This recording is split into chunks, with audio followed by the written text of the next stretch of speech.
Hello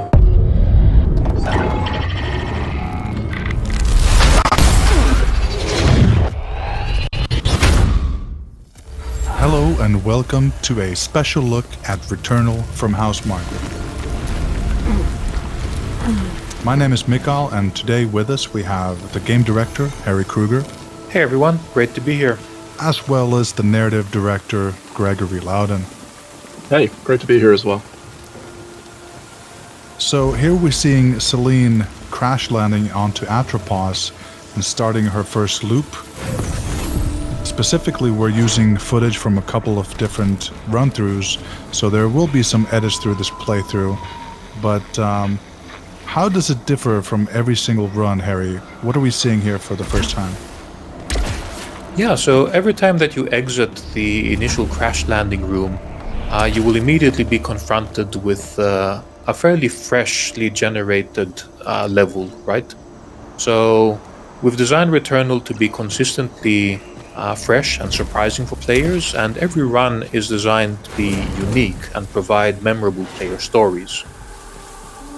But some of the factors, some of the modules, if you will, might get familiar in a way, so there are some handcrafted environments that are being recycled, right? Yeah, for sure. So each of these individual levels or areas has been handcrafted so we can achieve the desired mood and quality of lighting and just get it balanced to perfection. However, how these rooms are interconnected is completely randomized in each run. And even after you familiarize yourself with some of these environments, they will always be populated with unfamiliar content. So we can see some of that unfamiliar content here. The first enemies coming at you, some quick action. Greg, how do you feel about these enemies? Are they going to be tough to battle, or...? Yeah, so here are the Kerberons. They're definitely, if you let them get close, they can take you out, and they also shoot out their own projectiles to give some of that Housemarque bullet hell flair. But yeah, they're tough. I wouldn't stick around too long with them.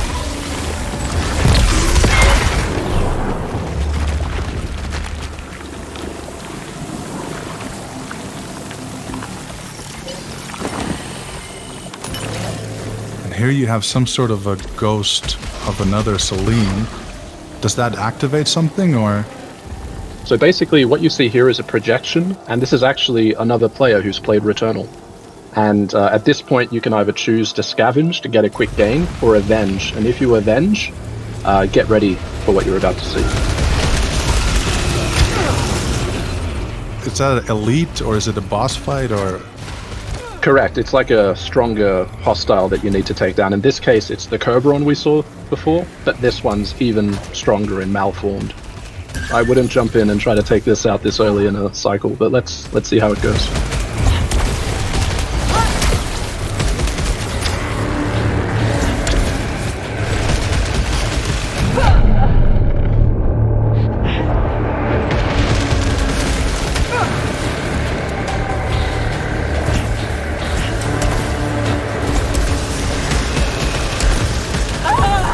Clearly that risk did not pay off. Right on. So Celine died now for the first time. Starting back at the same crash landing hub, but with the same pistol as you had before. There's something looming on the left hand here.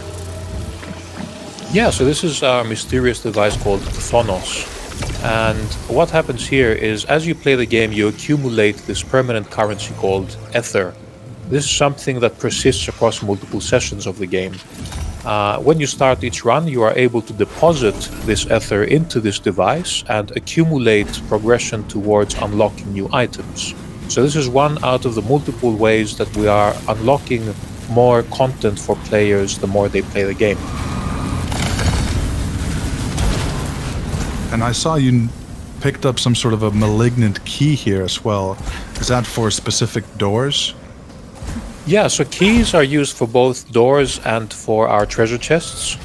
The malignant ones do carry a bit of that risk and reward again. In that particular case, it was picked up without triggering any malfunctions. So Right. that was a gamble that paid off.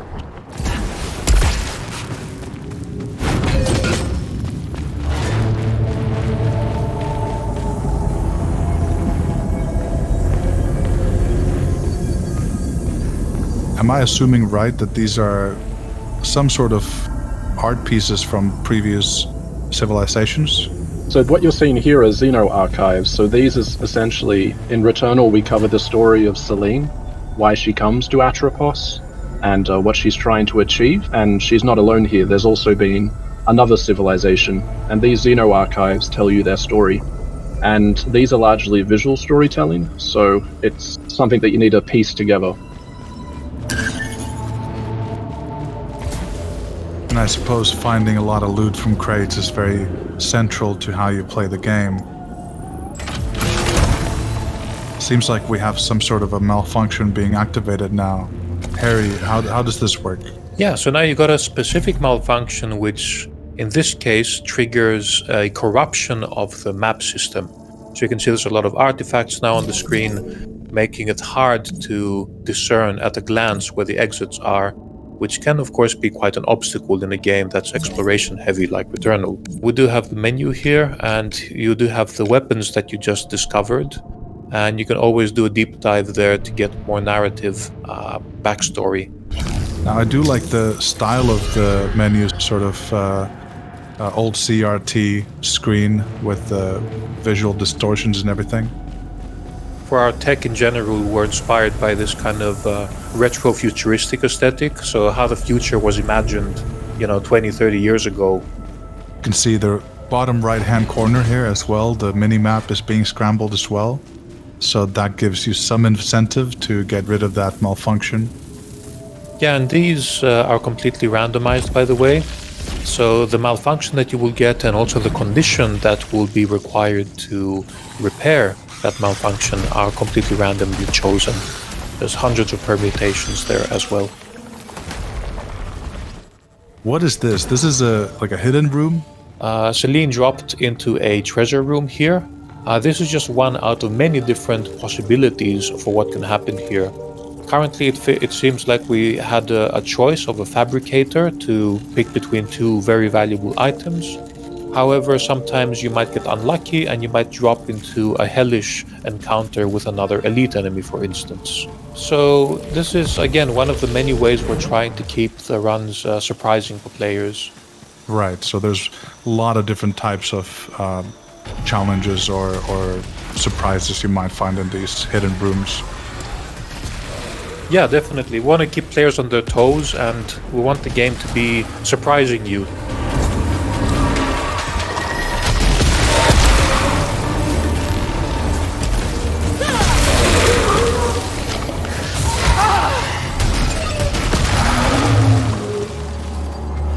Now, I see this action going on, and there's she's being grabbed by this tentacles from above, but she's also using this sort of a blade weapon. So there's a melee weapon that you can use.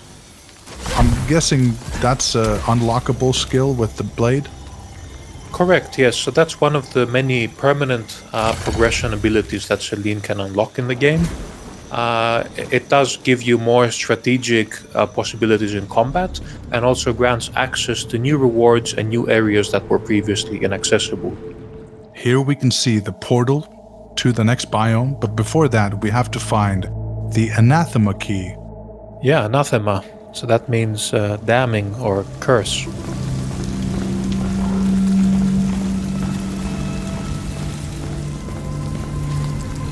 This is the shop area. So here you can use your obolites to buy different things. Greg, can you jump in and tell us a bit more about the options we have? Yeah, so basically you can use the ancient civilization's technology to fabricate items. So it can be things like consumables, which are single-use items. There's also extra pedestals which can give you a health increase, to increase your max health. And there's also a device there that helps interact with the social aspect of the game. So you get to contribute as a community to certain common goals there. And the shops in general seem to be sort of maybe a little bit of this calm in the heat of the storm, where you can just kind of concentrate on how do you want to upgrade your character for the specific run. Yeah, that's something that I'm glad to begin to show here in more of an extended look. You can begin to see the flow of Returnal, that it kind of ebbs and flows between the Housemarque sort of explosive action but also has these more quiet exploratory moments. Yeah, I could see some sort of a red formation about to be spawned into the world. Yeah, so every time that you play through these environments, they will be populated with some unique combinations of enemies. And the difficulty, of course, will vary, just to keep things surprising. In this particular case, there was a lockdown triggered when you entered the room.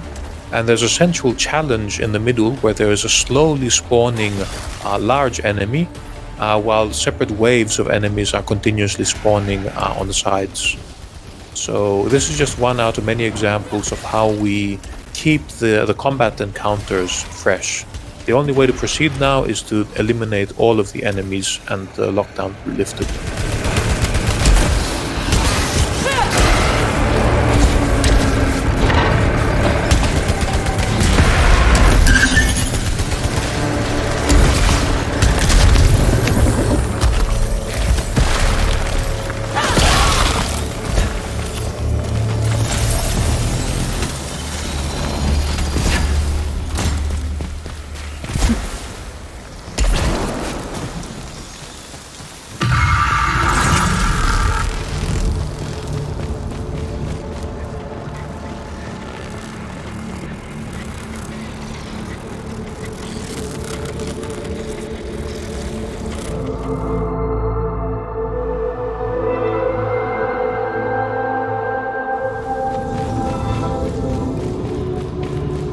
Right now we're collecting an item that seems to be a key of sorts to traverse from one biome to another. You actually have to get the quote-unquote boss key, and this key will let you eventually enter boss fight. But it seems to be that there are these high-level goals that you encounter, and in this case the Anathema Vault, if I'm pronouncing that correct, is the goal for the first level. Harry, I have to say that the atmosphere you have here is quite epic, with the searchlights and everything coming at you. What has been the inspiration behind this sort of a deep and dark atmosphere? Yeah, thanks. I think dark sci-fi, of course, has been one of our biggest inspirations, and cosmic horror or Lovecraftian horror, I guess, has informed a lot of our aesthetic decisions and also some of the more philosophical themes we explore in our narrative as well. So here we can see Celine using that Anathema key. The strange energy source is beyond this. It might be tied to White Shadow.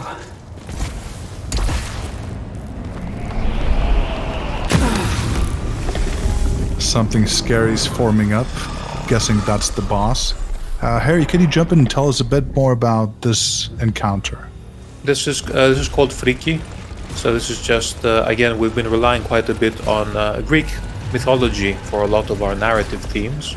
And this is just one cosmic manifestation that plays a role in the story, as you will encounter later as well.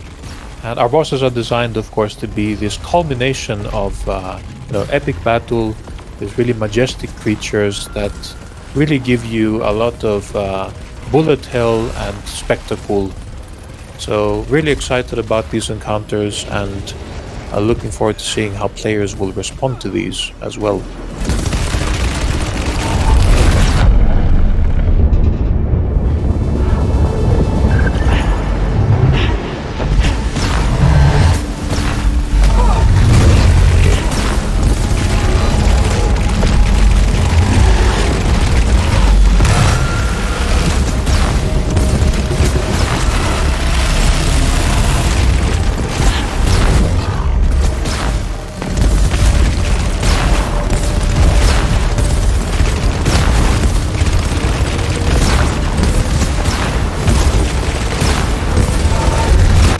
Very exciting action there. I really wonder how it ended up being.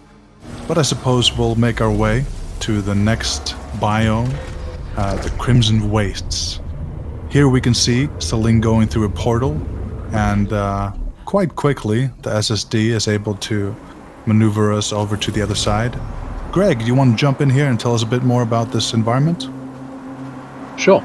So, Selene has just arrived in the Crimson Wastes.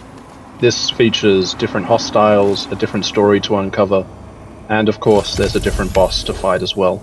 You can see here it has a very different visual style, and each biome is intended to provide a different challenge, and also a different feeling.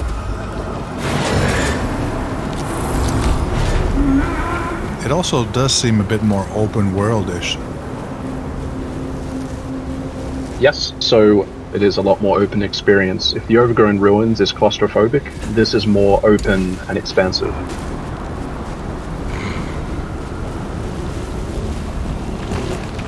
Yeah, so as Greg was saying, I think each biome has been envisioned to have its own unique story, of course, and its own role, and also to be very different from each other. So each biome should provide its own very unique flavor of gameplay and encounters. And even the level generation, the roguelike elements manifest differently in each biome as well. So while the Overgrown Ruins are a bit more maze-like, kind of foresty, here there is clearly a more open kind of approach to constructing our level at the beginning, and there is clearly some ascension journey that the players will always need to traverse to reach the top of the mountain here. So each biome offers its own unique flavor. And there seems to be a bit more of these aerial enemies and also that bullet hell wave pattern that you see.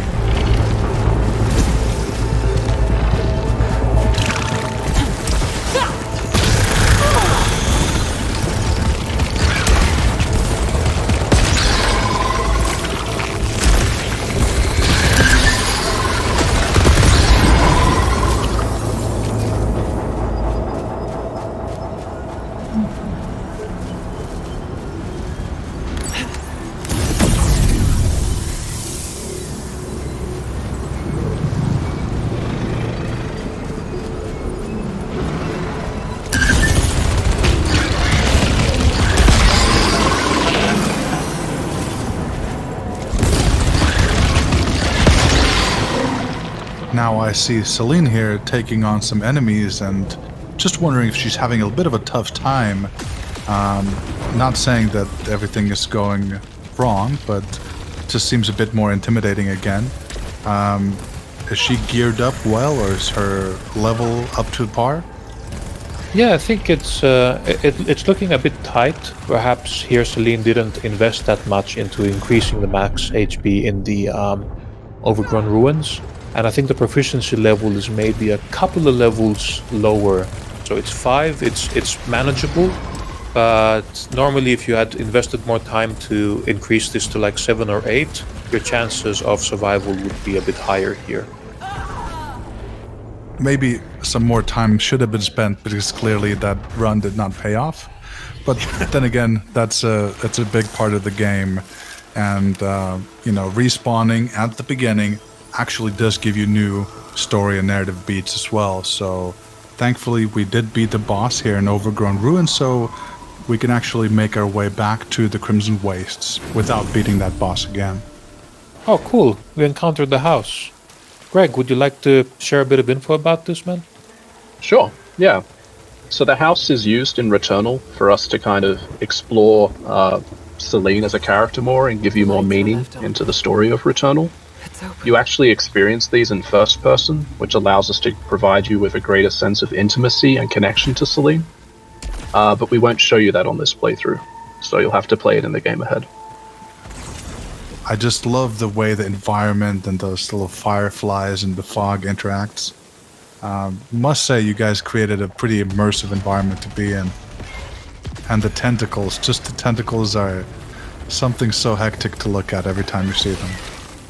Yeah, those have been really fun to work on.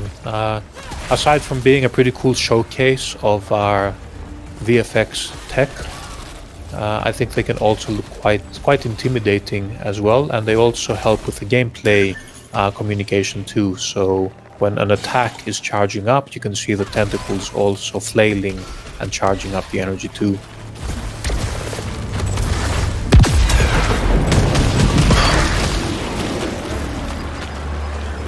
Here we seem to have another ghost. I wonder how this is going to manifest. Previously we saw that elite.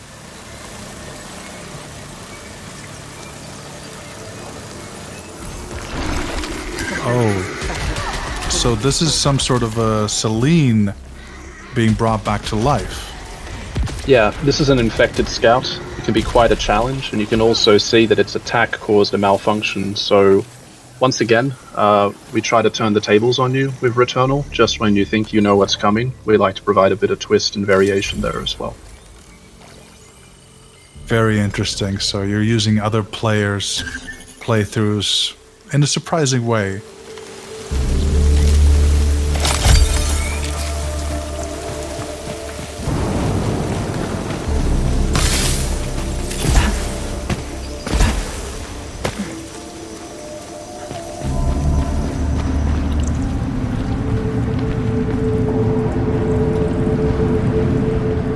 So the Crimson Waste portal is now open again because we unlocked it on a previous run. So you can choose directly to go back to that next biome as well.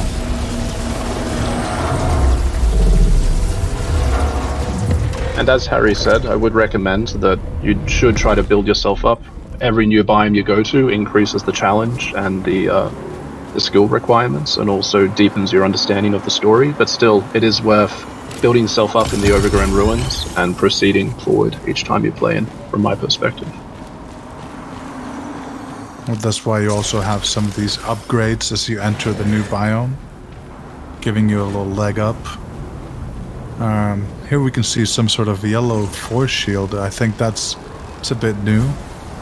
Yeah, this is another element in our progression that clearly you don't have the means to overcome it yet. And we'll leave that up for players to discover. Well, coming back to the Crimson Waste here, clearly it's a similar setting, but there's some new things to discover.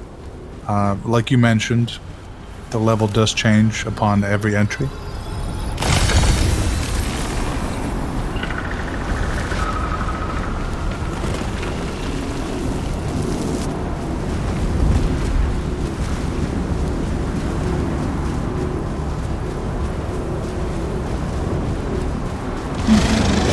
Some of the pesky flying monsters here again.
Love the way you have these waves of lasers still coming at you, even though the enemy's dead, still trying to, take you down from the other side. From beyond the grave.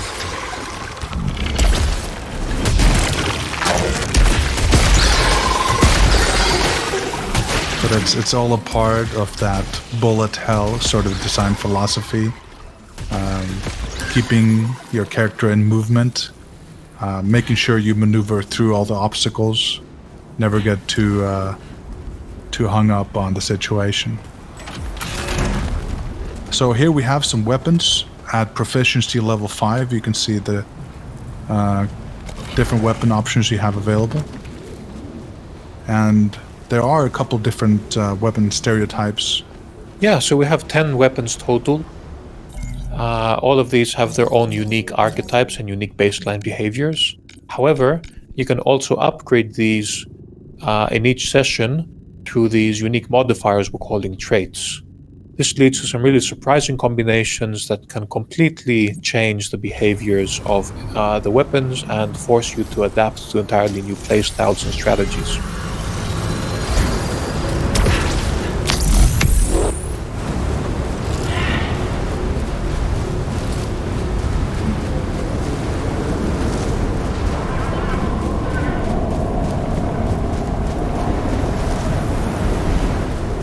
I could see here at the top left corner we have these 2 malfunctions detected.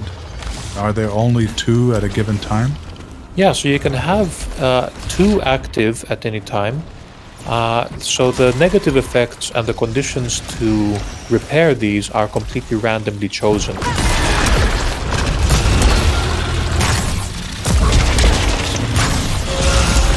Upon getting a 3rd malfunction, you will get what we call a cascade failure. So in that case, a random item from your inventory is actually broken, and you receive a little bit of damage as well. So the stakes get higher as you accumulate more of these malfunctions, so you need to proceed with caution.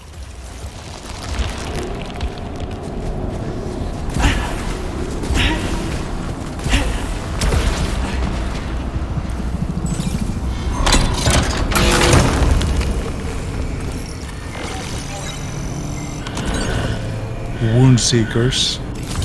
So clearly an upgrade to a weapon that we got here from that chest. Yeah, that particular upgrade increases your damage to enemies that already have low health, so it's more of a finishing kind of helper in a way for the enemies. But there's many different types of upgrades, and it's impossible to discover everything in any single session.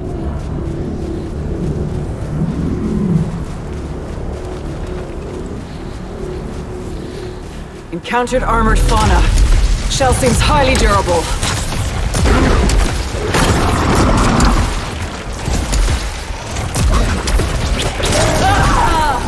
Well, I suppose that enemy was a bit too much for Celine.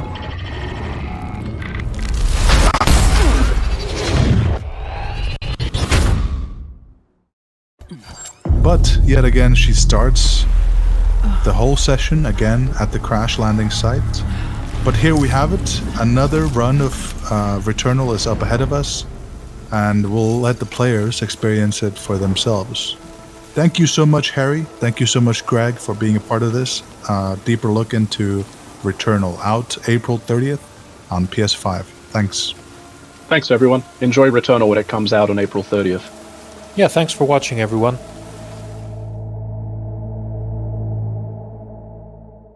PlayStation